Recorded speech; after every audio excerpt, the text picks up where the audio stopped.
Hi, welcome to Homemaker Living. My name is Teresa. My husband Doug and I are back out of the garden shed today as we're going to be installing the flooring right now.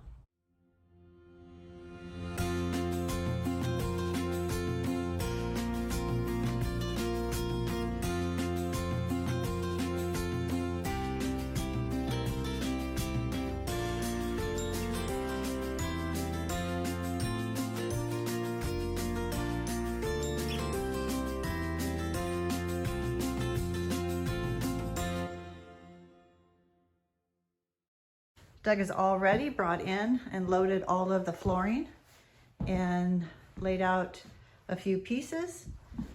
Let's go ahead and snap out that first line so we can make sure everything's straight. Okay. Here is the line that I've measured out on the floor right there. Is that right there? Yep. Okay. Okay, I'm snapping. Here we go. This is the flooring we're installing, Mohawk, waterproof, that kind of a look. And Doug is already getting started. Which way are we laying it? This way. Big tongue facing outwards. Okay.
We'll go through and we'll just tap them in after it this. moved after you moved your Yeah, it's line. gonna move my line completely. I'm just gonna have to get a couple rows, then I'll re-snap a line coming this direction.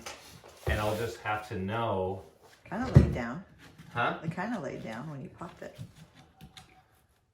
I'll just have to know. Oh, I know what I can do. I'm gonna go get some masking tape and mark this board on the outside with masking tape. That'll keep me so I'm consistent. Okay, so what Doug has done here is he laid one row of flooring down, and as he started installing this next row, it was kind of moving that board a little bit, the first row, so he, off of his snap line, so he taped them together. He put some marks on the farthest board so that as it moves and his snap line gets covered up, he'll know where to move these boards back to. Is that about right? That's it, yeah. Okay.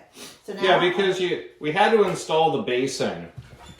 We had to install this basing right here so that the batting had something to land on. Typically you would install the basing after the fact and you'd be able to space these boards away from the wall. You need at least 1/4 inch of spacing all the way around the entire perimeter for the floor to expand and contract. So right now, this is how I had to come up with, again, how to make this work. And I think it should work out fine.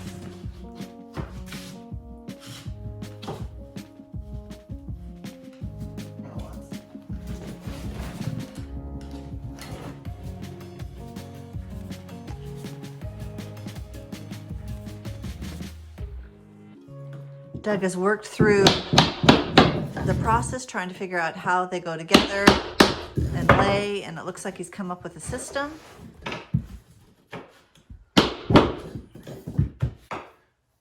Always take a piece of scrap, cut a beater block out of the scrap so that you do not damage the tongue on this product. And that way you can tap everything into place. You don't need to go buy some expensive tool to to beat these into place. You already have everything you need just with the product that is in the package.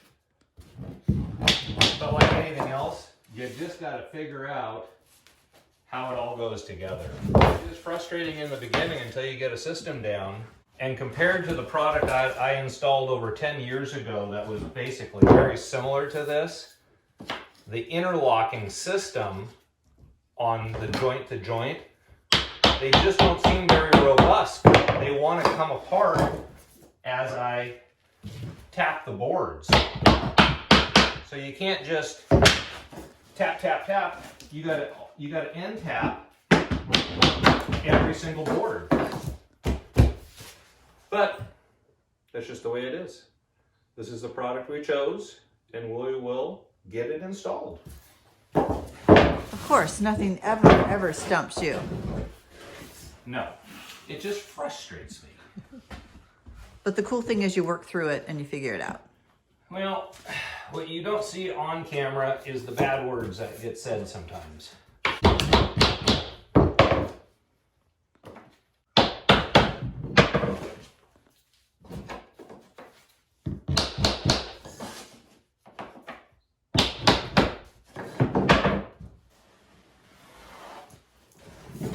He's now starting over with the full board, correct? Yep, we are starting with full board.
Doug just finished the install on the floor. He just ended it with filling in the rips against the wall.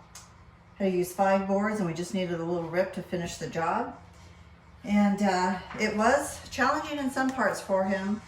It did not go in as he had experienced before with laminate flooring, but he made it work. He has all the little tools and gadgets and know how to do it. And he made it all come together.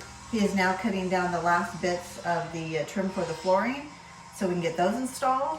And then other than putting in some electrical outlets, I think his job is complete and I think he's super happy about that.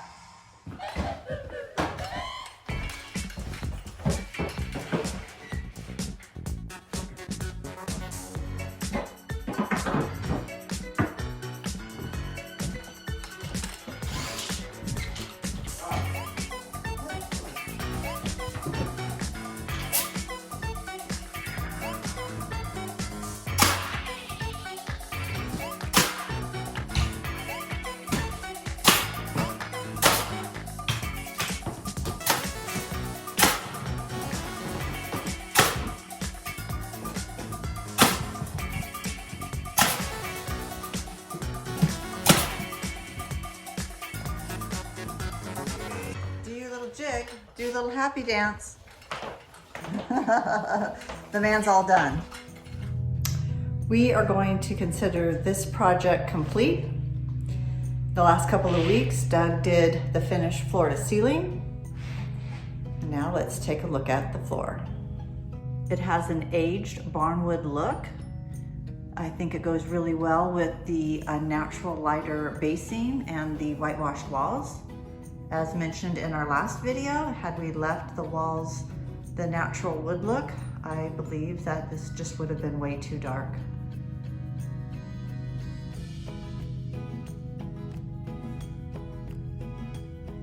And here you can see a little bit of everything. We have the board and bat wall, the whitewashed walls, the nice trim work around the window and the basing, the tin ceiling, as well as the new floor. Well, that wraps up finishing out the inside of our garden shed. He built this shed at the end of last summer, early fall, and he's been itching to get out here and get it finished just in time for the spring and the gardening season, and he accomplished that. If you like this video, please give it a thumbs up and consider subscribing to the channel, as we're going to be heading outside to do a number of projects. Thanks for watching. See you next time. Bye.